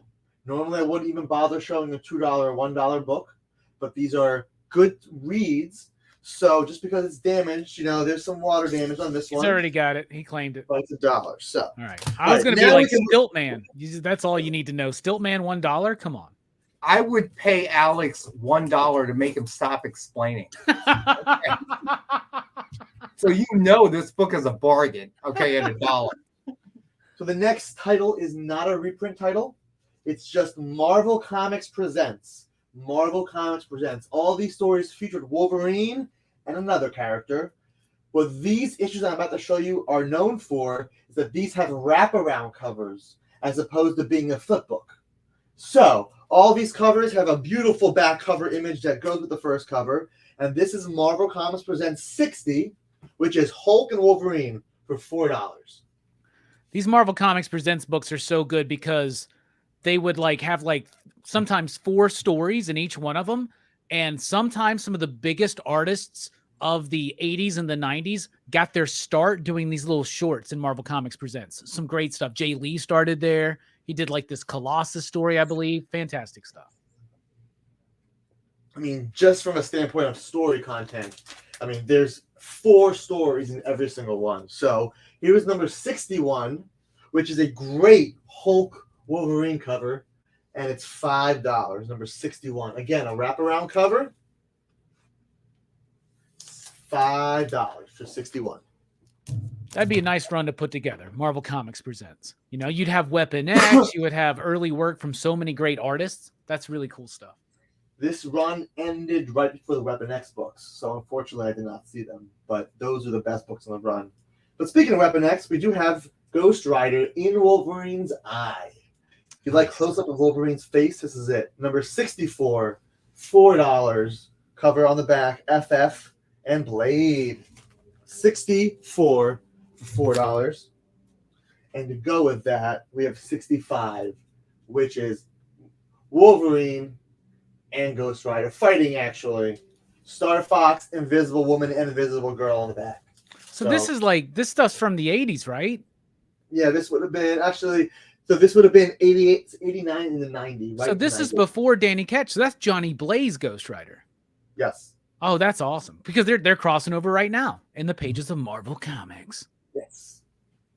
In fact, Chris Capana just drew the first time that Johnny, Danny, and Robbie were in one image together. And my cool. friend, my buddy 360 Comics picked up that art page, the very first art page. It was beautiful to see. Nice. All right, so that was actually the Marvel Comics Presents, and we'll keep in mind we're going in alphabetical order. So next we've got Marvel Double Feature. Marvel. All right, hold on one second. Mill Skills. Just right now, the X23 is at 50. So if you, all you got to do is throw up in the chat what you want to bid that's higher than 50. All right, buddy? That's pretty straightforward. So let us know, my man. So Marvel Double Feature were basically Tales of Suspense reprints. Clayton, yes. At the moment, that's all the Marvel comics that I processed. All right, you got it, Mill Skills. So Don Johnson, just so you know, Mill Skills is now in the lead, buddy. Preston, we'll get there. We do have 2-in-1s. Don't worry. So Marvel Double Feature, Captain America and Iron Man. This is Tales of Suspense 78 and 85, including Iron Man and the Mandarin. Number 2. Number 2 of Double Feature, okay. And it's $3.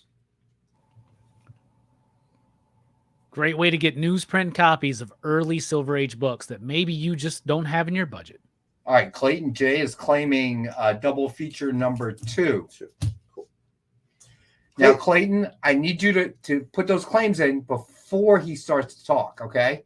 Just so we understand each other on this one, okay? I won't describe a book that's already sold.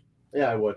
Marvel Double Feature number 3, Tales of Suspense 79 and 86. Quite possibly the very greatest action issue of the year. I'm kidding, Clayton J. $3. $3 on this one. TOS 79.86. Captain America. Now, do you have 2 of them? I do have 2 of them. Okay.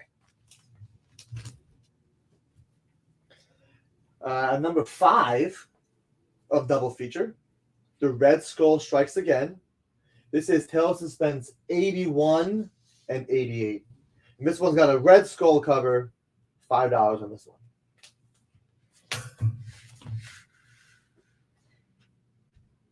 And for Marvel Double Feature, we're going to end with number 6, The Adaptoid, 82 and 89 for Tales of Suspense. This one's only $4.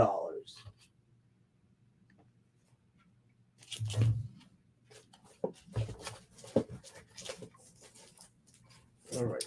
Yeah, don't worry about it, Clayton J. If I really want him to stop, I'll just trank him. I got the trank gun right here. All right, so I'm actually gonna skip the next series. The next series is Marvel's Greatest Comics. Marvel's Greatest Comics were Fantastic Four reprints. So we're actually gonna skip over these for right now. The Marvel's Greatest all show on Wednesday. So make sure you stick around for Wednesday. After Marvel's Greatest, actually, I'll show these 2 off. We got a few of these, and this is a really good series. We're gonna go to Marvel Premiere, and we're gonna do number 32 of Marvel Premiere. This is Monarch Moonstar. Sorry, Monarch Starstalker. What are words? The galaxy is his hunting ground. Its deadliest inhabitants are his prey. Savage science fantasy. Marvel Premiere Monarch Starstalker for $5. TJ, the vial of tranquilizer costs $30 a vial. Do you know the year on that Marvel premiere? Yeah. Don Johnson. Clayton, I'm sorry. Don Johnson just beat you to that one. 76, Robbie. It's volume 1. Wow, that's before Star Wars, man. Yeah. Star Stalker. There you go. I know that this is a video and it's only in 2D, but just pretend, yes. Number 5, 35. 3D Man. Action-packed origin of a startling new superhero from the fabulous 1950s. Kill him, or we're finished. All right, Clayton J is claiming that one, I believe. $7. Preston, I'm afraid Clayton J beat you by a millisecond there, buddy. They're trying to get in there before Alex starts talking, man. Come on, y'all. I know. We need these They're doing descriptions. it solid. I appreciate their help. You know, for those who thrilled. Wait. this cover is not a complete sentence. For those who thrilled to J.R.R. Tolkien's Lord of the Rings, an all-new adventure into epic fantasy. Who's the editor? No, I'm kidding, dude. It says Rex. Marvel premiere number 38, Weird World. Weird World for 38, $5. Join Tyndall's Quest. This would have been Doug Mensch, writer, and Mike Plug. Mike Plug, right? Yeah, I was about to say, like, I have the trade paperback of all the Weird World stuff. That's Mike Plug. That's some really good stuff right there. All right, so Duelist 57 is claiming 38. With the snake cover. And the last Marvel premiere I have, again, still Volume 1, 1978. This is Seeker 3000, the last hope for mankind's survival. All right, wait, Dwayne is claiming which one? The Weird World already one. Claimed. Well, Preston got the Weird World one first, right? So which one is that one? 41? Wait, Weird World is 38. Oh, 38's already been claimed by Duelist number 57. 41 is Seeker 3000. Whereas Conan O'Brien would say, Seeker 3000, Seeker 3000. Where's that damn gun?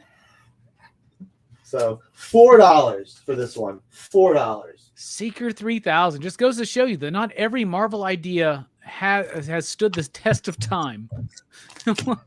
What's a Seeker 3000? This was in the apartment of ideas. Didn't make it to the house of ideas. Right, so Clayton is claiming 41. Y'all are right. Mike Plug is awesome. So the next series I'm actually going to save for Wednesday also, but it's Marvel Saga. Marvel Saga is actually very special. So it's not a comic book per se, but it does have full panels and full dialogue. However, it's basically a history book. And so there's going to be text dialogue explaining what happens through the entire history. All right, so let's do a little best offer action here. We're up to 35. Cool. Marvel Saga is like 100 Marvel Saga is like Dragon Ball Z Kai, if anybody remembers that. It's like truncated, like the entire series of Marvel, like the entire history of Marvel's kind of truncated together. It's really cool. But the next series is Marvel Spectacular. This is Thor. These are Thor reprints.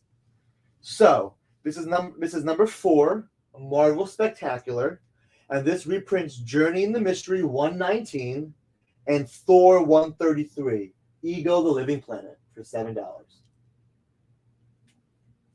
You telling me that's the first appearance of Kurt Russell in a Marvel comic? Is that what you're trying to tell me? This is the first mustache planet ever.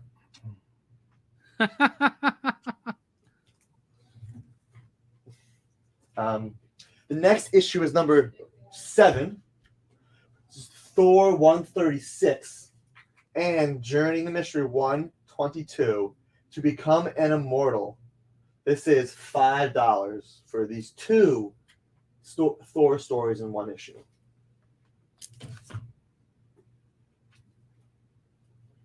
Number 8 brings us Olek, the Thunder God and Troll, Journey in the Mystery 123, and Thor 137.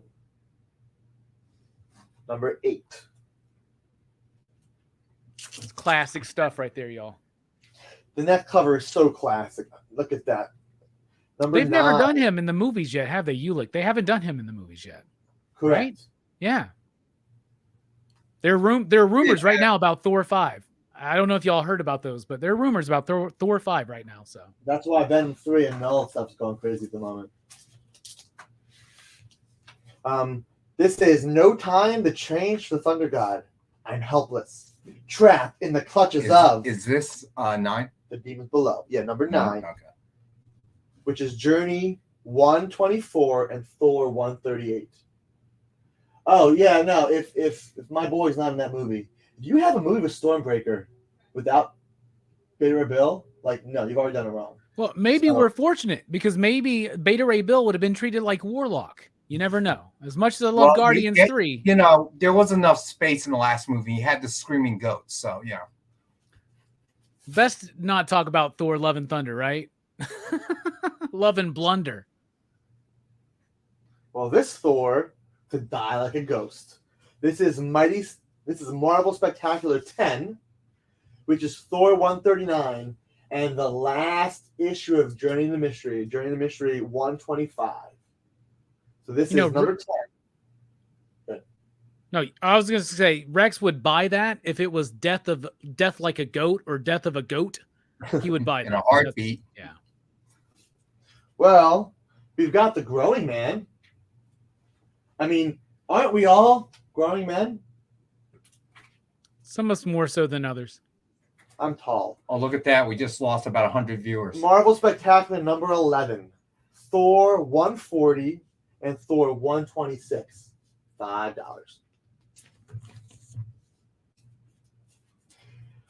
Number 14 of Marvel Spectacular brings us 143 and 129 for $6. You guys don't like these Thor reprints. I like these Thor reprints. Number 15 is the one you've been waiting for Asgard. Thor 144, 130, This Battleground Earth. And the last Marvel Spectacular is 18, The Wrath of Odin. Fall, Thunder God. Today, Loki, God of Evil, triumphs the last. Thor 147, 133. This is $6 for number 18.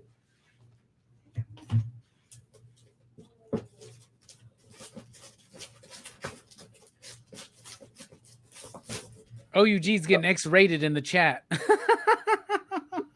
All right. So why don't you have like 4 spotlights, Marvel spotlights. Why don't you do those, and then we'll do the last 2 drawings. Yeah. We do have 2-in-1. We do have team ups, but we're gonna have to push those till Wednesday.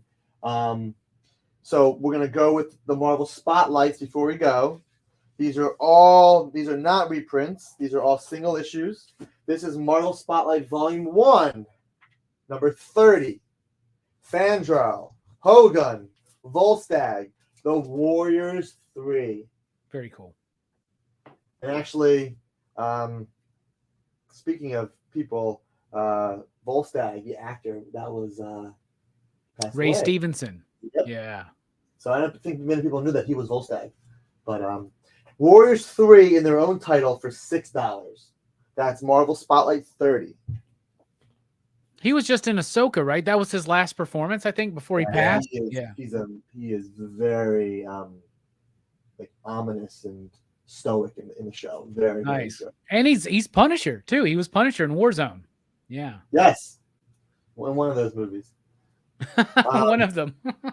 Number 33, Deathlock, the Demolisher. Is this the way a Deathlock dies? Devil Slayer in Outer Space. Oh, yeah, that's right. Mariano told me this story. Okay, so really, really quickly, I can go through this. The artist here is Rich Buckler.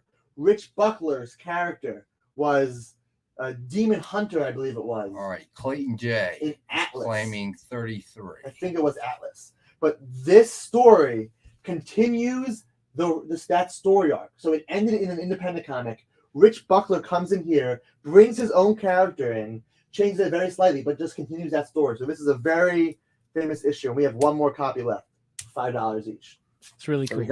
We got one. That one's nicer. Actually, that one's much nicer than that one. Got 2 more or 3 more. All right. Now we've got the volume 2. That was volume 1. No, we're not doing volume 2. We're just going to do volume. That was just volume 1. Volume 1, yeah. Volume 2 and others. Remember, we have Saga, we have Spotlight, we have Super Action. I mean, all these Marvel 70s reprints of your favorite books have more Wednesday. All right, so let's do the last 2 drawings. The next one is for Panther number 1. Good luck, everybody. Go ahead, Jay. Spin that wheel, buddy. No whammies, no whammies, no whammies, no whammies, no whammies.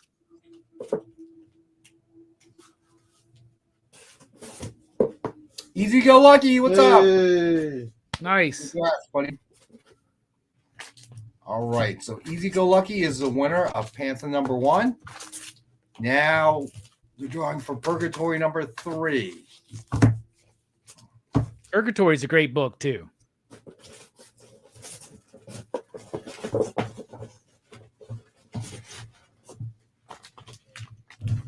All right, Rachel Creighton. Rachel, I don't remember you claiming something was in the past. Very important, so we can send your prize. Fill out the submission form that you see pinned at the top of the chat. Fill that out with your obviously your real name, but your email address and your ship to address, and we'll get this right out to you. Congratulations to everyone that won. Very cool. Seriously, guys, thanks for watching, and we got these. Yes, we have the best offers, which so far. All right, I'm gonna give everybody one last chance. Right now, we have, let's see, X23 number 1 signed with an X23 cover sketch. Currently, Mill Skills is in the lead at 65, and looks like he's going to win it unless somebody else pops something else up. And then Grim Fairy Tales, the remark by Ken Haeser, looks like Mike Asbill is in the lead at $40. All right, so we're going to go ahead and put up a 30-second clock. Can you do that, Jay? Or unfortunately, I don't have it on this laptop. it's okay. I'm going to tell you what. If at this point it's not like we need it. No, stop. It's if anybody wants to come in and make another offer, they're welcome to. Again, if they don't, that's fine too. All right. Anybody, let's do it this way. Anybody that has already made an offer on the best offer books can make an additional offer. Okay. No new offers though. Okay. So we'll do it that way to be fair. Obviously I don't think anybody in our group would ever snipe, but that's one thing we always want to be wary of. So 9 p.m. Eastern, tune in to PCP Pop Culture Philosophers for Texas Chainsaw Massacre Marathon tonight. Horror Fest has begun, people.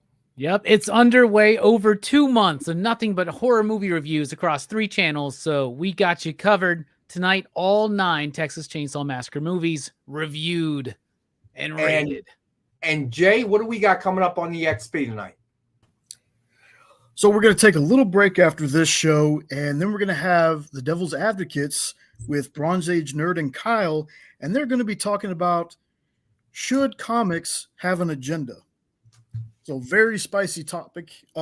Real fast, I just want to say not only thank you to y'all, but to all the viewers. I know I can't control a power outage, but I appreciate the patience with me trying to scramble to get everything put back together. So thank you all very much for that. Well, Jay, can I just say in return, on behalf of the viewers, on behalf of Rex and Alex and John and Nick and Amy and everybody else, thank you for doing what you do. Pop, pop, boom, my friend. Come on. Sounds to me he's looking. Hey, Jay, sounds to me like he's looking for a vote in the best hair category. Oh, he already knows he got it. I already voted for him. I'm withhold. I found out I don't have to turn in a vote until when? Like December? Nah, it's like November, I think. November 12th. I don't know, something like that. All right. Well, I'm going to have to do a very measured study against, about you and your competitors in the hair and so on and so forth. Vote early. Rex, you don't want to start a beef with me, bro. This will be like Macho Man and Hulk Hogan. We don't want to keep this going, okay? Let's just calm down. I'm just saying, I can't make an uninformed choice. I mean, I like your hair, but I feel like I have to give the other nominees an opportunity. Yeah, and OUG was nominated for Best Unknown Channel. Y'all vote for her as well. Yay! I will definitely vote for OUG. Now, you're not gonna withhold that vote, Rex? No, I like her. Listen, congrats, dude. You are nominated in a lot of categories. Of course, congrats to our buddy Bueller as well. Comics with Bueller. To everybody that was nominated. And be sure to vote. I mean, you don't have to vote for Robbie, but vote. because it shows that there's an active community out there and we care. You can vote for Robbie if you like, but don't feel any pressure to. His hair's not that good. Don't feel pressure, but you should. You should totally vote for me, everybody. Alex, did you vote for me? I voted for everybody because I have many people I know in the thing. Can you do that? I am not biased or non-biased toward my friends or not toward my friends. So everybody that I support will get. Come on, man! Vote. Don't be like that, man. Man up, bro. If you didn't vote for the man, just tell him. Okay, be a man. Okay, it's like I'm telling what time it is. I'm gonna wait. I'm gonna wait until November, last day. I'm just kidding. I love you, Alex. I don't care what Rex says about you. Do our guests? Wait, serious question. Do our guests even know the actual name of the awards where they can go to vote? CBCAwards.org. Yeah. Well, nobody's voting for me, so I don't care. Well, you're nominated. No, I didn't make a short list, dude. I didn't know. They cropped it out. No, only Robbie and certain people have made it. No. There are 2 levels. We didn't make the cut, man. They cut us. Because I started. Cut me, Mick. Cut me. No, in all seriousness, well deserved, both you and our buddy Bueller. I saw our buddy Alec AR Comics was nominated in the first batch. I didn't check to see if he made the cut, but again, great guy, great channel as well. It's just nice to know that there's so many people actively in the community, and that's pretty awesome. That's pretty awesome. And most of the shows that I've watched, anyway, certainly ours, it's one of those few places that you can go to. And it isn't dominated by negativity and what's happening in the world and politics and all this other nonsense, Yeah. It's really about funny stuff, 2 cranky old men talking, Alec trying to do these impressions that are really, really bad. I should do it for them at least once, right? What? I should do the Nick Cage impression once. No. Just once. No. We want them to come back on Wednesday. Don't do it. Don't do it, bro. Don't do it. OUG, congratulations on being nominated as well, obviously. But thank you, everybody. This is a great community. So we're gonna head out of here. We'll be back Wednesday, and have a great night, everybody. Good night, everyone. Join the party. Head over to our Linktree to find all the links for everywhere the experience is all the time.